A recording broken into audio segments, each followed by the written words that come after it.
Hey everyone, Darlene Hertz here. I am a business growth coach and a success trainer. And thank you for joining me today because this is part two of imposter syndrome that I want to share with you.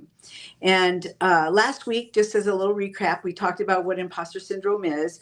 It's that feeling of feeling like you're a fraud, or the self-doubt, or the lack of confidence that you have when, in my personal humble opinion, you are called and you're seeing a glimpse of your greatness. There's this little light where you're seeing yourself in a whole new light. And you're like, oh, that can't be me.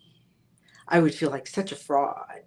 Oh, no, I am not confident to do that.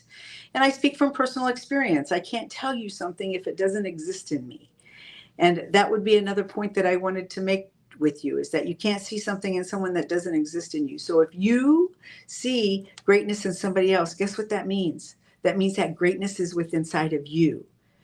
Whatever that greatness that is being revealed to you, that's inside of you. Otherwise, you couldn't be able to identify it. So it's in there. So when we talk about imposter syndrome, it's like thinking that we're a fraud in what's going on because we can't believe that we deserve whatever is happening to us, or we are confident enough to get on Facebook and LinkedIn and do a live, whatever that is. And really, my unscientific description of imposter syndrome is our unconscious mind, God, source, light, whatever you call a higher power, is revealing to you what your potential is. And we just sit back and go, oh, no, that can't be me. No way. And yet it's being laid out for you. And you get to decide if you want to step into it or not. Because, see, what happens is, as a business owner, as an entrepreneur, as a layperson, a mom or dad, whatever, a teacher, we get stuck. We get paralyzed. We have what's called analysis paralysis. And we never, ever believe that we are deserving of whatever it is that's being revealed, right? So that's the first thing, is identifying it and becoming aware that that's going on with you. Because once you become aware, then you can go acknowledge it and put it into action. So, 70% of entrepreneurs, I talked about this last week, 70% of entrepreneurs experience imposter syndrome. So, hey, we're amongst a lot of company, right? And for those 30% that don't, that's really awesome. But I'm going to talk to the 70% that do, right? So when we overthink things, we get into this stuckedness, this analysis paralysis, and there's no movement, right? We might desire something, there's just no action behind it. And so what are some strategies that we can embrace that will help that? So the first one that I want to talk about is that you must go through something in order to overcome it. You can't brush it aside in your mind, or hide it in some way with, drugs or whatever. Or, say, that's not for me, whatever excuse it is, you must go through it. That is the only way to overcome anything, in particular, imposter syndrome, because that's what we're talking about. So once you acknowledge that you've got something going on, you get to look at the story that you're telling yourself, because we tell our stories based on experiences in our life that have happened. And we start this lie in belief, right? We take on a belief and it's just a lie. And we tell ourselves so often that we tend to believe it. And before you know it, we're living it.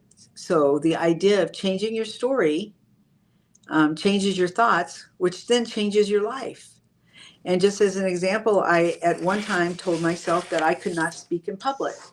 And I had this limitation about doing a Facebook Live because, that's really for other people who are super smart, and they look perfect in their appearance, and they've got this great message, and they're worshiped by people. I mean, I could go on with what I used to tell myself. And reality is that I am doing this, number one, selfishly, to show myself that I can. And number two, I believe that I've got value in my stories. I've got value in my skill set that I want to share out with everyone, right? Or whoever it is that chooses to listen to this. So the first thing that I want to tell you is really acknowledge that you've got this going on, and then change your story so that you can then change your internal representation of it all and change your life. Highly possible, always. The second thing I wanted to say is, have some, celebrate those small achievements. Share it with a friend, share it with somebody that you really trust, or journal it, write it all out, but celebrate it and celebrate it. Just the smallest of things. Not winning the Olympics, just the smallest of things. How about the first time that you ran? Celebrate that, right? And then we can build from there. And the other thing is to seek support. One of the things that people tell me as a coach is, oh, I've got my mother, I've got my sister, I've got my friend. And that is great. I think that is a wonderful support system. But here's what I know. When a heart is involved, people don't want you to upset you. They don't want to cry. They don't want to make you cry. They don't want to tell you the truth that they see sometimes because they don't want you to hurt more. And they do that out of 100% love. And I also know that we kind of walk through life with blinders like this, right? We can only see this. So one of the other things that's super important is to really focus on a growth mindset. You need a mentor, a coach, somebody in your life that can kind of smack those blinders away so that you can see another perspective, a different perspective, different kinds of perspectives, and then make a decision based on that learning. So that's one of the things that's super, super important. So we have celebrate the small wins. We have change your stories, change your life. We have seeking support. And then the other one that I alluded to is having a growth mindset. People say, I can't. My question to you is, what if you could? That's a growth mindset when you're saying, what if I could instead of I can't? That's a fixed mindset.